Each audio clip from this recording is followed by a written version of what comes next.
Namusi ndi swondaha 3 dza May 2020.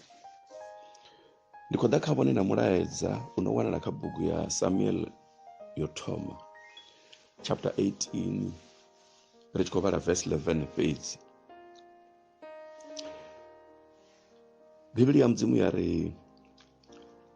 Saulo a posa pfumo a tshi ri ndi baḓekanye Davhida na mutsheṱo. Davhida a tinya khavhili. Baba, ndi khou kumedza u vhalwa fhungo heḽi ndi tshi tenda uri na ṱhuluso yo ḽo i kha vhone vha re Mudzimu khotsi. Ndi khou tama u rabelela muthetshelesi muṅwe na muṅwe no khou pfha fhungo heḽi uri kha vha mufhe nḓevhe dza muya a kone u pfha a vhe muiti wa zwine fhungo ḽavho ḽa amba zwone.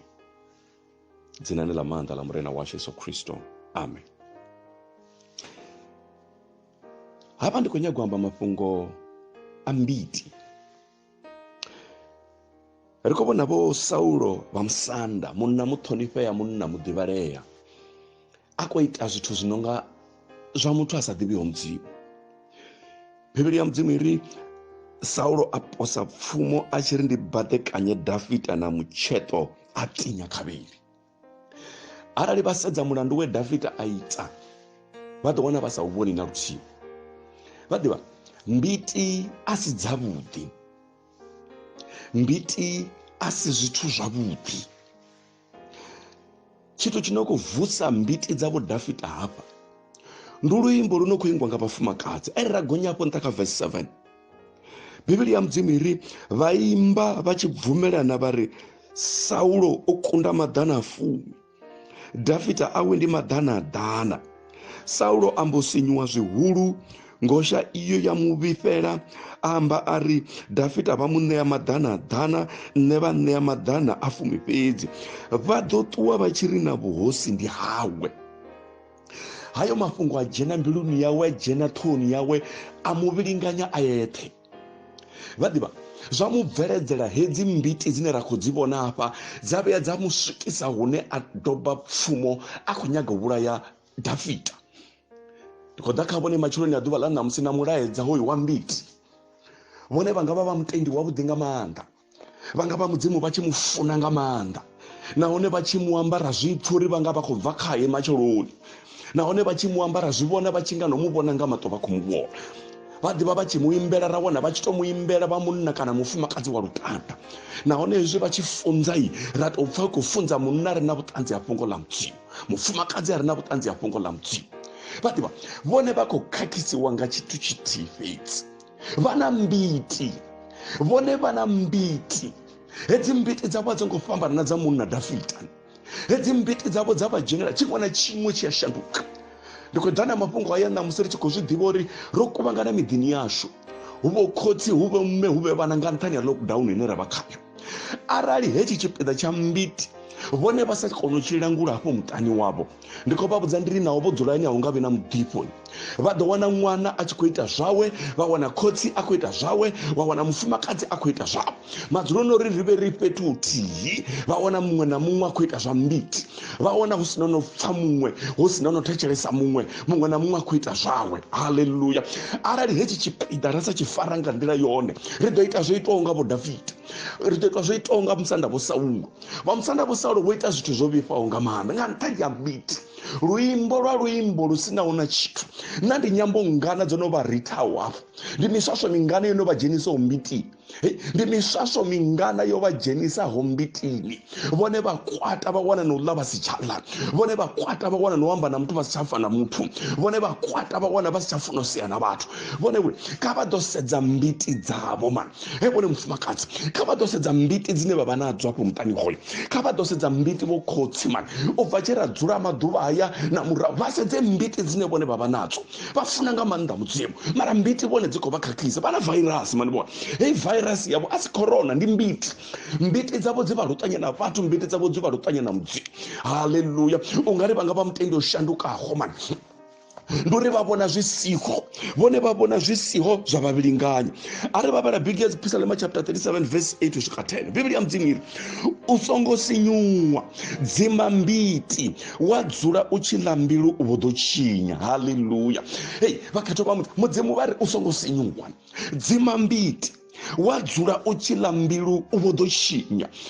mbiti hedzi dzidzimi wanga vone vari vo Tshifaro nne ndi dzidzima nga mini a dzi khou nyaga maḓi a hosepipe vha fafadzeli hai khona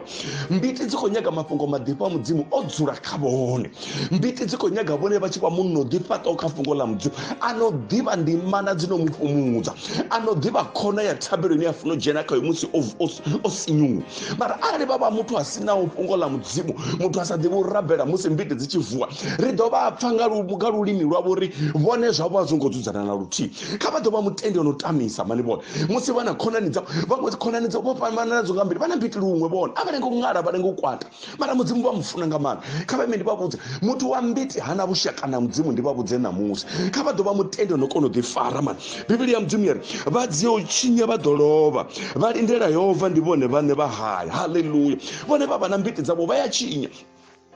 ende hezwi vhono vha na mbiti a vha tsha vha na ndavha na muthu vha amba fhungo ḽiṅwe ḽiṅwe vha sa londi vha semekanya kana ndi khotsi ya vhana vha vha sema phanḓa ha vhana kana ndimi ya vhana vha vha sema phanḓa ha vhana kana ndi khotsi ya vhana vha vha sema ṱhohoyanḓou mashophoni ngauri vho kwata vha na mbiti vho ḓala vha na dikitela vha songa ngori mbiti dzi tshimbila na khani vhonewe kha vha londe zwine vha amba mbiti dzavho dzi songo vha bulisa mafhungo a sa ṱanganedziho nga muṅwe vha ḓivha vhono kwata vha ri a ti ḓivhi uri ndo ḽi malela mini heḽi ḓithuni hezwi vhono kwata vha ri heḽi ḓithui ndi uri ali ḓivha lekani ti ḓivhi uri ndo ni malela mini ngori no vhifha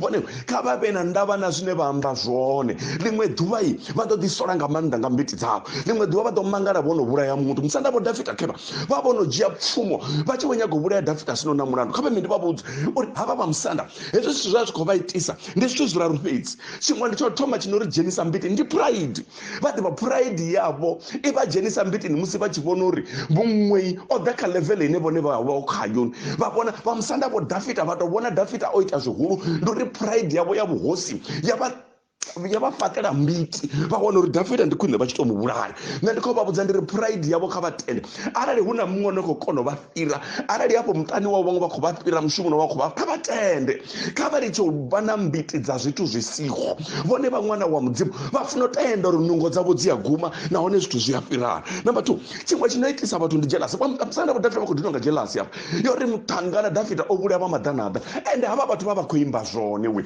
mara havha muthu vha dzhena mbitini vha humbula uri Dafita ndi khwine ndi tshi tou muvhulaya vhone we o kona u ita tshithu vhone kha vha mutendele a tshilesa vhone vha songo vhuya vha vha na muya wo vhulaya muthu nga mbiti kana u semekanya muthu nga mbiti kana u muvhenga nga mbiti kana u si tsha muṱanganedza nga nṱhani ya mbiti dzavho sa musanda vho Dafita hayi mani musanda vho Dafita tshiṅwe tsha tshi khou vha dina tsha vhuraru ndi fear haleluya vha songo amba uri ndori number 1 ndi pride number 2 ndi jealous ye vha vha nayo vivo number 3 ndi fear vha vha na nyofho ya uri hoyu muṱangano havha vhathu vha ḓo vha tshi ri ndi khosi ende zwo vha zwi siho na fhethu na uthihi ndori vhone we hedzi mbiti dzavho dzino khou vha dina dzi ḓo vha luṱanya na vhathu kha vha tende haleluya arali muṅwe o kona kha vha tende musanda vho Dafita vha humbula ḓo bva pfumo vha ḓivha vhaṅwe nga mbiti vha vhuya vha humbula ndo ya dzingangani uri vha vhulaye vhaṅwe vha songo vhuya lingani mbiti a si dzavhuḓi haleluya bibeli ya mudzimu yari vha dziya u tshinya vha ḓo lovha vha lindela Yehova ndi vhone vhane vha haya we hedzi mbiti dzi songo vhuya dza vha dina kha vha dzime mbiti bibeli ini dzima mbiti ndi khou amba vhone vho songo lala vho kwata mulovha nga madekwana ndi nga vha ndi khou amba na zwino vha tshi vho kwata vha na mbiti nahone mulomo heyi wone vha farwa nga mbiti mulomo ya dzingineya nahone vha farwa nga mbiti vha nga vha sa rwa muthu hafho muṱani wa vha ndi ngazwo zwine na vhaṅwe vha khou kunda vha tevhela kerekeni nga mbiti dzavho vha na mbiti dzi sa ngiyo dza mutendi mbiti dzavho a dzi ngi dza mutendi dzi nga dza muthu a shangoni vhone vha na mbiti dzino bora nga maanḓa mane vhone na vha mutendi dena kha vha ḓo bvula edzo mbiti dzavho vha kona u amba sa ṅwana wa mudzimu arali vho kwata vho neta vha tshi amba matamba arali vho kwata vha tshi neta vha tshi fika vha sa rwa na muthu kha vha ṱuwe vho yo eḓela vha rabele mudzimu mbiti dzavho dzi dzike hedzi mbiti dzavho dzi ḓo vha luṱanya na vhathu vha mushumoni nahone vha vho zwiḓivha uri dzino vha luṱanya na vhathu vha mushumoni ndi vhone vha kona u amba na vhathu vha mushumoni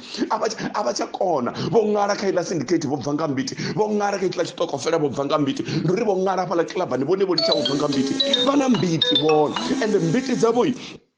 dziavadhina vone edzi mbiti dzikovarutanya namudzimu mbiti dzikovarutanya namudzimu kavave mutendi wavudhi mani mutendi udifata ungaipfila mudzimu kavatofa Efesa chapter 4 26-27 yari sinyuwani hone nichiraro nisongochinya dhuva lisongovia lakovera nosinyuwa haleluya hey sinyuwani hone nichiraro nisongochinya dhuva lisongovia lakovera nosinyuwa haleluya dhuva lisongovia lakovera vone vatofedza vege yote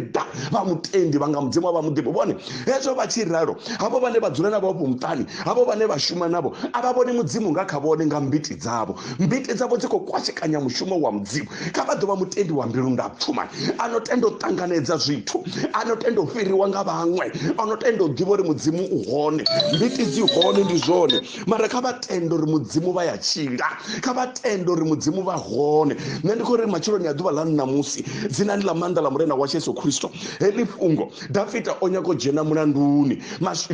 Samuel onyakojena munanduni akubulea Dafita asino ngambiti fedzi zotopfa ruimbo navone mbiti dzavo dzikoritwa ngamina mbiti dzavo dzikoritwa ngamini vone vakotokwatela uri mungorenga roko yavudhi vone vakokwatela mini uri yorenga goro yavudhi vakokwatela mini uri yopata nzu yavudhi vakokwatela mina uri yotava maruva vakokwatela mini vone vakodiniwa ngamini uri okana mavere manje zvambodito vakwatisa izvo zvithu vakokwatela mini uri ambara sutu yavudhi mbiti dzavo dzikotumwa ngamini mbiti dzavo dzikotumwa ngamini kavatotombudza vone vatova mutendi wavudhi mara vana mbiti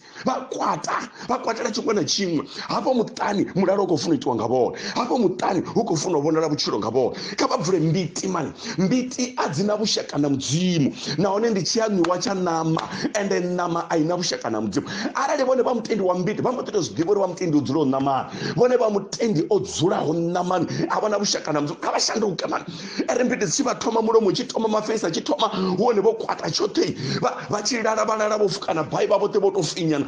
vakodhivangera marwadzi asiwo ngambiti vakodhivangera marwadzi asiwo hezvi vachikwata muviri uchitovana mbiti hezvi maropa agitimenga chipindi choshanduka unga mara vone vatodhivangera marwadzi asiwo ngambiti kavatendodzika vatendovhomura arari vokwata chote vodhinari kana vasongodoba pfumo vasongodoba chigiti vasongoputa mafeisi vasongosema vone kavavhare fungo la mudzimu vone vatoda kona varabhere kotsi vataduro vadodzikisa mbiti mara arari vone vasapfese chipinda cha mbiti vadova mutendi asadhiviyo zvine yakuita zvona hedzo mbiti dzavo dzitotata vatu vamudzimu nduni ya mudzimu ngori vadori hayi hava mudzimu vamudhiva votakara vasangova mutendi wamusi dhuva likofisa vasangova mutendi wamusi tempara chazodzura ngandila yoni kavave mutendi wamusi vokwatirwa vokwatisiwa mutendi namusi vodhinwa vatu vavatomangaro navone vasakwati vari hayi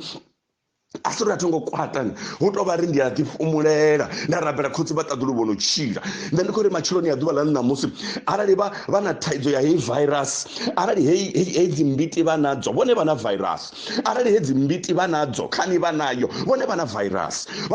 inokonyaga kurapiwa kavadzivharire quarantine vadzura nenge maduva nyana vatome vavidzerere mudzimu avarape vone vakonyaga kavati quarante vatokwarantiwa ngani kavati quarante uri mutani wavo veve navuchiro kavati quarante uri muchiro wavo muchimono wove navuchiro kavati quarante uri nagerekeni wove vone vatohamba vari nduri nne ndina mbiti ngamaka hatindoberedzi mutu nduri nne ndina mbiti nga adzirengesiwa hadzina vengere mbiti hadzina shopo mumwe namumwe unadzo rothe rikotokonodzifara uri richire nadzo ngauri bhibheri ya mudzimu iri dzuma mbiti wadzula uchila mbiru udochinya ariko hanani vafanira vana mbiti vokakiriwa mara mudzimu vari dzima mbiti hazvina ndavoro vokakirizva hani hazvina ndavoro votungisva hani hazvina ndavoro mbiti dzikobva ngapi mara mudzimu vari dzima mbiti ende mbiti hadzidzimwi ngamatari samatari achitsima muliro mbiti dzidzimwa ngamuya wa mudzimu mbiti dzidzimwiwa